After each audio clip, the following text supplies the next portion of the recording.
So, hey, we're at the Dynamicx booth. My buddy Eric, and he's going to show us some of the new stuff you brought to the show. Hi there. Hi, Drum Magazine. Hi, Andy. Thanks for coming out and checking things out. Yeah. Where should we start? Well, I have done a lot of work on my solid shells in the last year. Last year, you might remember, I started doing my own solid shell, steam bending them myself, picking out the wood, doing everything for making the solid shells, and I'm extraordinarily happy with the results. So I make mine a little bit differently than some of the other ones I've made. I've seen made because of my CNC machine. I'm able to hold really tight tolerances as far as just the trueness of the edges and the perpendicularity of the edge of the sides, the top, the roundness.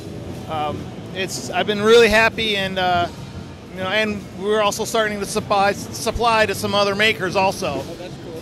So this is a maple shell. Not edged yet? Not edged yet. It's just raw, no finish or anything. For this year. Well, before we go there, what's that shell right there? What's that other shell? This is cherry. Oh, that's pretty. And we have some of the most incredible cherry in the nation because we are one of the biggest cherry producing states in Michigan. So I go right to this very large wood wholesaler, and they have multiple warehouses full of all the different types of wood, and I'm able to go through all the lumber and find the best types of figure for the lumber. Yeah. So I think that's a real advantage of being able to do that. I don't have to just blindly order or hope I get something good. I'm able to pick out every piece of wood that I bend. Yeah, I love cherry. I love the look of cherry. And this is with the high gloss finish on that. Okay, so let's look at some of these snare drums. What do we have? This is one of the new ones. This is called Ambrosia Maple, which is a soft maple, and all these streaks are caused by a beetle, the ambrosia beetle, that gets into the tree and does something nasty in the tree to cause all these. I'm not sure what happens. You're making my imagination run wild. It's not pretty, but actually it is pretty. And so this is ambrosia maple, and I'm redoing the brand a little bit to connect it more with Black Swamp Percussion, which I own. Black Swamp Percussion. Next year we'll be celebrating 20 years, and Exactly. so Black Swamp will be coming out with some anniversary drums on the concert percussion side. So you've integrated the hand into the So it's instead of just saying Dynamicx like some of these other badges, it says Black Swamp Percussion Dynamicx. So Dynamicx is going to be the drum set, more boutique, higher end type drums. And on the solid shells also, I have this what I call a micro inlay. It's a sterling silver plated twisted inlay. Sterling silver plated bead, not bead. It's a twisted piece of metal. Interesting. So I cut that very fine. It almost looks like it's as thin as wire. It is a wire. Yep. So and it doesn't stick out as much on this as it does on some of the other shells, but I just find it's really subtle, and I wanted something that's going to kind of say, hey, when someone sees it, they're instantly going to know that that's a Dynamicx shell. Yeah. Are you gonna use that as a signature on more drums? I think I'm going to do that on all the solid shells from now on. That's great. Yeah. And I'm also starting to make my own little grommet vents out of various types of wood. What do we have there? That's a cocobolo. I've done them out of zebra wood, and I have a little fixture that I put on one of our machines that turns them down to do that. I think it's just another nice little touch. It's a cool little detail. Yeah. Yeah, so that's ambrosia maple. What else do we have here? The other solid shells would be... This is another cherry shell, again with a micro inlay, and then this one has curly maple re-rings. Okay. You can kind of see the stripes on there, and that's when a tree undergoes certain stresses and twists in the wind. These are basically stress marks that were created. Oh. And when a piece of lumber when a log is felled in the woods, and they're all gathered up and they're taken to the yard, there's these people, their job is to grade lumber. So they'll go through the logs and they'll say, this one has bird's eye, and this one has curly, and this one is quilted.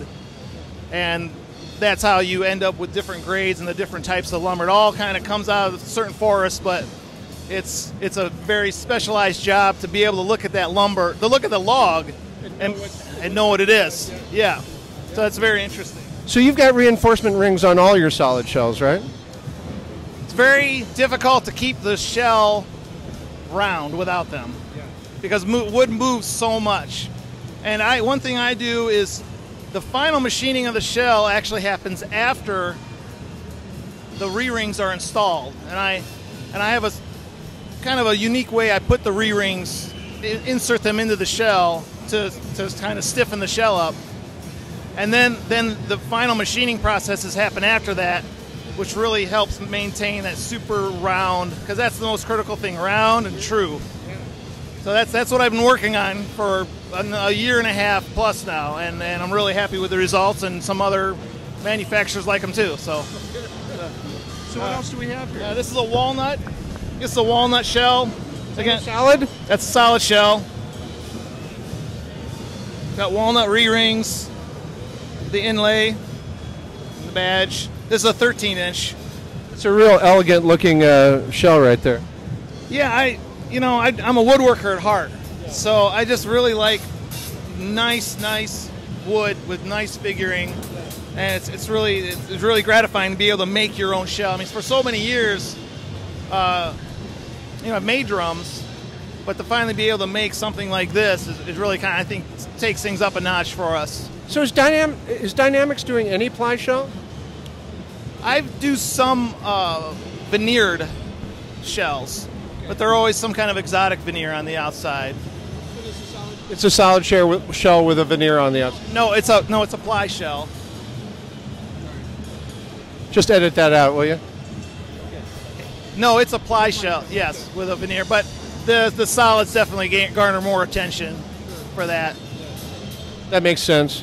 What else do we have here? This is a little experiment.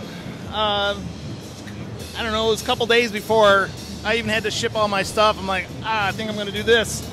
I had a bubinga shell, a solid steam bent bubinga shell, and I thought, you know what, I'm going to make edges from that and slap it on the titanium center, which I've done this before. I call it the Tybrid, which is titanium hybrid. This one is, instead of using a ply shell, though, these are single ply edges that I've machined down to the edge. The thickness of these are like 1/8 of an inch, so it's very thin. Wow. Yeah. And it has to do with the type of tooling I have that I've developed to make the drums. But this drum sounds great. It's just really responsive. I was really surprised. You never know what you're going to get when you kind of do something like this. That was an experiment, then. It was an experiment. It's never going to be a bread and butter drum, but this is what we do. Just to kind of show that you know the range of what you can do. You are a show-off. I'm a show-off. I fully admit that. Is this a titanium drum right here? Yes, this is a titanium drum, and you might remember this from Chicago show. I like to do stuff, and I decided I wanted to learn how to do some engraving. So, is that hand engraved? It's hand engraved. It's called a wiggle method of engraving, and it's kind of the traditional method that you've seen since the 1920s, and still you see on drums, like John Aldridge does this type, and you'll see the same type of a method used on brass instruments. It's really time consuming, isn't it? Yeah, it is. It takes a while. Each one of these panels probably took me 20 minutes to a half hour to finish. So you do it over a course of time. And like we're planning on one of the anniversary drums for Black Swamp was going to be engraved by me for the 20th anniversary. So this is what keeps it interesting. What keeps it fun to do different things like this. It really seems like every year you're just reaching a little bit further and trying some new technique, or new type of woods or new type of material. I mean, what makes me interested in doing drum building and percussion, because obviously we don't have a lot of the Black Swamp percussion instruments here, is trying new things, learning new skills. I really just like learning new skills, not just hiring everything out. for someone else to do. I want to learn how to do it. That's where the fun is for me. That's where the gratification is, learning new skills like engraving, learning how to bend wood. So, and I have a great crew that handles so many things that lets me be able to do that, which I wouldn't be able to do what I do without them. So I always got to give them big props. Well, you should probably thank them for letting you be yourself today. I do. Tim Church, Jamel Taylor, Joe Rangel, Chrissy Warren, Kristen Luckstead, and my son who cleans on Saturdays. Hey, that's pretty important. You had to start somewhere. So can we hear some of this? You have a stick? So let's start with that, whatever you're calling it.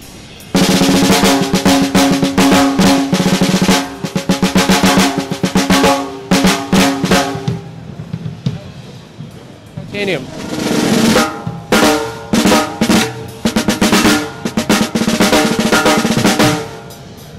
Beautiful.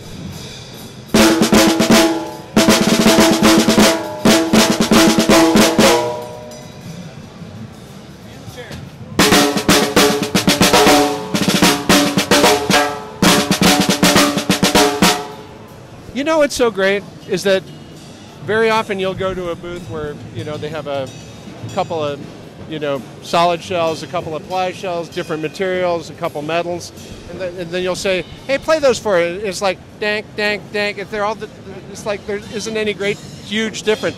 These really all sound different from each other. Thanks, I appreciate that. That's what I try.